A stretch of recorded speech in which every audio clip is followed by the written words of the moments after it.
Donc bonjour à tous. Donc je suis Eve Simon et Alexandre Fund, directeur Smart Building chez Cardam Digital.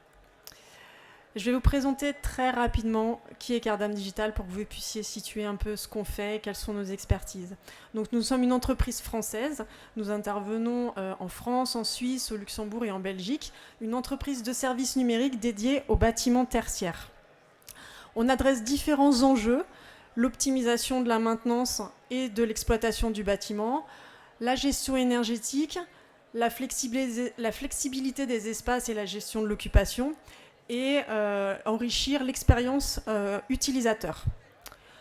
Je vous présente ici quelques références de projets en cours ou déjà finalisés.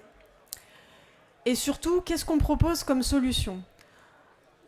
Donc, nous avons une plateforme de convergence, KD Convergence, qui est ce qu'on peut appeler un Building Operating System. Au sein de cette plateforme, on va y avoir un jumeau numérique. Pour construire ce jumeau numérique, on va pouvoir s'appuyer sur du BIM, si jamais il est disponible, ou même s'il n'y a pas de BIM pour certains bâtiments, on va pouvoir créer ce jumeau numérique à partir de plans 2D ou même de nuages de points. Une fois qu'on a toutes ces données froides, on va y ajouter des données chaudes, des données dynamiques. Ces données dynamiques proviennent des différents équipements du bâtiment, typiquement du MCR, différents types d'IoT, du contrôle d'accès, etc., etc., tout équipement communicant. On va également y associer des outils, des systèmes d'information, comme de la GMAO, du système RH ou d'autres systèmes déjà présents chez le client. Et une fois que toutes ces données sont standardisées, normalisées, contextualisées au niveau de ce jumeau numérique, nous allons les exposer dans différentes interfaces, notamment un hyperviseur pour l'exploitant que l'on appelle KD Cockpit, mais également la version mobile, que ce soit pour les exploitants ou les occupants. Donc notre accompagnement, ça va de la qualification au design de la solution, puis ensuite on va concevoir, configurer, jusqu'à l'exploitation, où là on a un accompagnement en exploitation. C'est ce qu'on appelle le rôle du MSI, du Master System Integrator. Donc tout ça, vous le saviez sans doute déjà. Et ce que vous avez présenté, Alexandre, l'année dernière, c'était le chemin de la donnée, du BIM jusqu'au BOSS. C'était le sujet de l'atelier de l'année dernière. Donc, ce qu'on va vous présenter cette année, c'est donc qu'est-ce qu'on peut faire au niveau de ce BIM exploitation, en quelque sorte, pour le milieu hospitalier. Puisque on a notamment l'expérience du CHU de Nantes, avec qui on travaille pour déployer son nouveau programme Smart Building. Et donc les enjeux qui importent aux clients et plus globalement dans le monde hospitalier sont la gestion des espaces, la gestion des équipements techniques, la gestion des équipements médicaux, les lits par exemple, savoir où est-ce qu'ils sont, la gestion des flux de personnes, évidemment le pilotage énergétique, qui est un enjeu planétaire, et faciliter l'exploitation des bâtiments. Donc on se rend compte que les enjeux qu'on avait identifiés sur le tertiaire, eh bien, tout le domaine hospitalier, ils vont avoir les mêmes enjeux. Bien sûr avec des cas d'usage spécifiques, avec des contraintes spécifiques, des modes d'organisation spécifiques. Mais on va pouvoir leur apporter des solutions complètement personnalisées. Et quoi de mieux pour vous montrer ce que l'on peut faire qu'une vidéo qui va vous présenter quelques cas d'usage.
Donc comme vous pouvez le voir, on a différents parcours. Le parcours soignant que l'on a vu précédemment.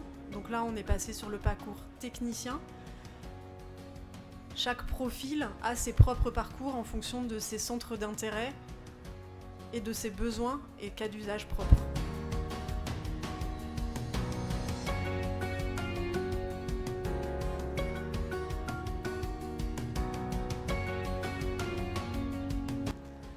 Donc on retrouve les données temps réel, la documentation.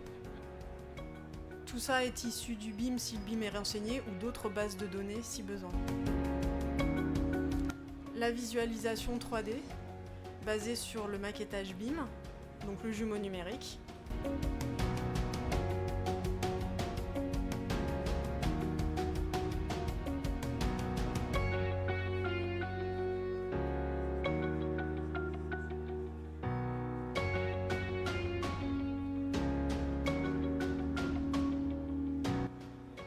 Il est possible de créer également des scénarios qui vont pouvoir faire des actions automatiques. Comme par exemple, l'hélicoptère arrive, je veux que tu allumes telle et telle lumière, que tu fasses monter l'ascenseur, que tu bloques certaines portes, etc.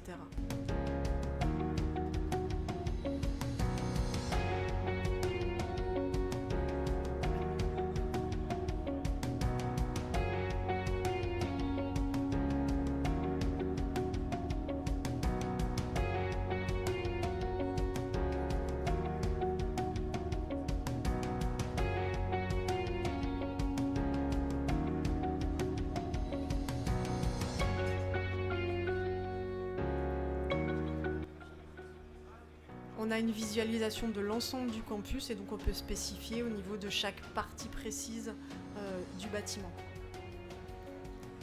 L'administrateur a également ses propres cas d'usage.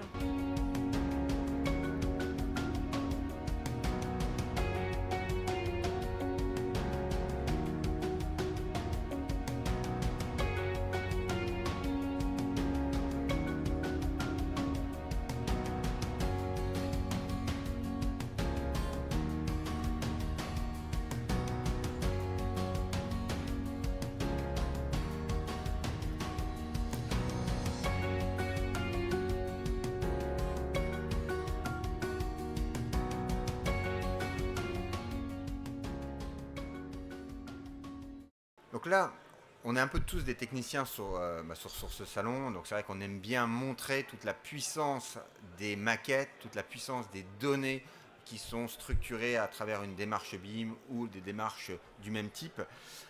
Il est évident que pour les techniciens, c'est super intéressant, on en est tous convaincus, on voit que de plus en plus cette démarche-là est en train de prendre une importance très très importante chez nos clients.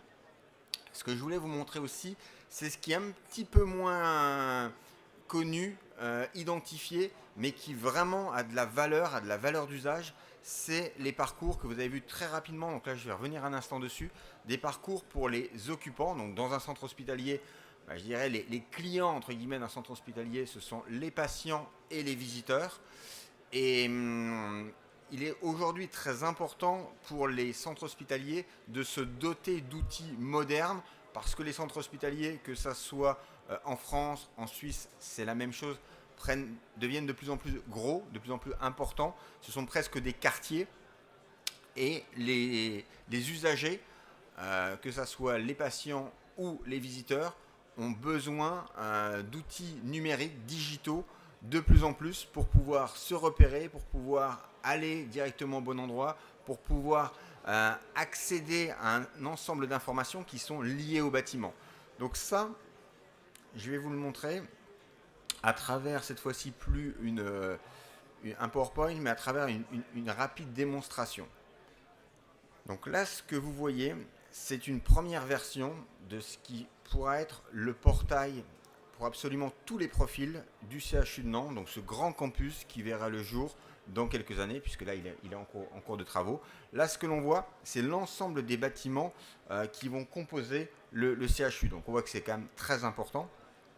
Et à travers un portail comme celui-ci, l'intérêt, c'est que tous les profils puissent se connecter et en fonction bien évidemment du profil, parce que les techniciens, c'est vrai aussi, à un moment donné, ils peuvent avoir des problématiques de déplacement, des problématiques de trouver le bon chemin dans l'hôpital. Donc tous les profils ont accès ou auront accès à ce portail avec plus ou moins d'accès, avec plus ou moins de fonctionnalités.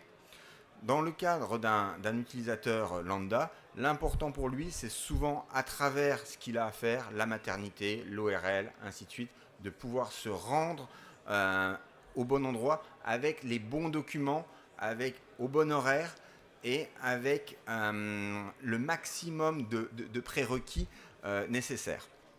Donc sur un exemple, je vais vous montrer sur un itinéraire. Vous voyez, là, ce que l'on a vu précédemment plutôt autour d'une maquette BIM avec un viewer prend plutôt la forme pour un utilisateur de plans qu'on va appeler des plans de niveau, des plans texturés, photoréalistes et des plans qui vont être en 3D mais plutôt avec une vue orthogonale ou avec une vue légèrement axono, c'est-à-dire avec un angle de 25, 30, 35 degrés. Et ce qui est très important, c'est d'avoir des repères, donc de pouvoir immédiatement visualiser, comprendre ces plans-là. Donc ça, c'est très important pour l'utilisateur. Côté exploitant, ce qui est aussi très important, c'est que ces bâtiments, ils bougent en permanence. En permanence, il va y avoir des réaménagements, en permanence, il va y avoir des réaffectations de certains locaux techniques de plateau, hein, parce qu'on a besoin d'un petit peu plus de lits pour la maternité ou un peu plus de lits pour tel et tel service. Donc il y a des réaménagements permanents et tout ceci est initié par la maquette à travers une modification d'un certain nombre d'informations qui sont les datas, ou à travers des bases de données qui sont directement les bases de données d'exploitation. Et dès qu'une modification est apportée, que ce soit un cloisonnement, un recloisonnement, un décloisonnement, une réaffectation d'espace, automatiquement, les plans sont mis à jour. Donc ça, c'est très intéressant et c'est ce que permet aujourd'hui, on va dire, toute la démarche de cartographie moderne.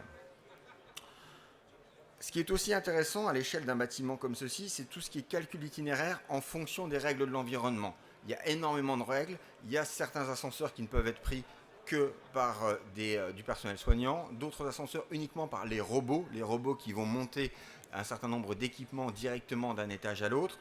On a certaines portes qui sont uniquement accessibles en cas d'incendie, ainsi de suite. Donc il y a énormément de règles de l'environnement. Et il est très difficile de faire tous les calculs itinéraires et surtout de maintenir à jour tous les calculs itinéraires. Donc là aussi, les outils modernes de cartographie, tels qu'on vous les présente ici, ont l'avantage de permettre de faire du calcul itinéraire sans avoir besoin de tracer tous les itinéraires. C'est juste en fonction du profil et en fonction des règles de l'environnement et des cartographies.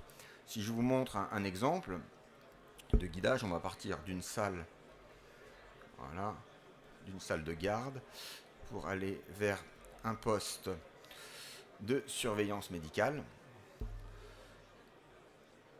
Le calcul itinéraire, et au passage, vous voyez que le bâtiment est bien positionné dans son empreinte globale. Donc là, on a autour la rocade donc, qui va desservir avec les parkings et ainsi de suite les bâtiments. Et ensuite, sur le bâtiment, voilà. Tous ces calculs itinéraires sont faits en automatique, donc qui permettent de savoir que voilà, il faut partir de là, aller là, remonter, aller jusqu'à voilà, ce point qui correspond à la salle de gare. S'il y a des ascenseurs, ainsi de suite, c'est la même démarche. On est exactement comme dans un guidage habituel hein, que l'on va avoir sur un Google Maps. C'est-à-dire, prenez l'ascenseur, prenez l'escalier, montez un niveau, toc, et ensuite un changement de niveau.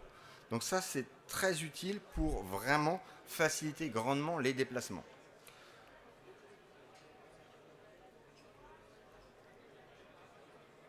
Voilà. C'est aussi très important d'avoir ce type de possibilités qui vont être affectées par éventuellement des dysfonctionnements. Des dysfonctionnements qu'ils soient techniques, typiquement une salle de garde qui va être en travaux de telle date à telle date, et bien ça permet temporairement de la remplacer pendant les travaux par une autre salle de garde et automatiquement de mettre à jour les données de façon à ce que tous les déplacements restent toujours justes. Donc tout ce que je vous montre là, c'est un exemple de ce qu'il est possible aujourd'hui de faire. Donc, dans le cadre du CHU de Nantes, il dispose de maquettes, donc environ une centaine de maquettes. Donc tout est en effet en processus BIM, ce qui facilite grandement les choses. Dans le cas de bâtiments un petit peu plus anciens, de rénovation, on n'a pas forcément toujours les maquettes BIM. Comme le disait Eve, une acquisition de type LIDAR, comme vous l'avez sur certains stands sur le salon, permet d'apporter les données nécessaires de façon à pouvoir proposer ce type de solution, donc de service, sans avoir 100% du bâtiment en maquette BIM. Malgré tout, lorsqu'on a les maquettes, c'est forcément mieux, ça simplifie les process. Et ce qui est intéressant, c'est de pouvoir les utiliser au mieux tout au long de la vie de l'exploitation, mais aussi pour amener des services comme celui-ci. Voilà un exemple que l'on voulait vous montrer, très concret et un petit peu plus éloigné de ce que l'on a l'habitude de présenter en termes d'utilisation des maquettes BIM.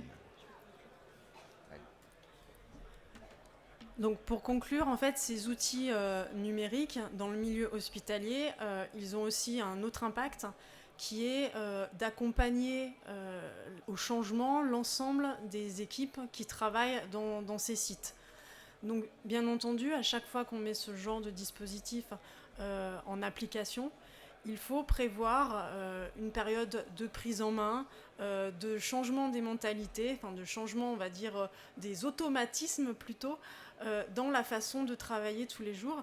Et donc ça, c'est quelque chose qu'il faut avoir en tête dans les organisations également, puisque les hôpitaux ont des organisations qui parfois sont très silotées.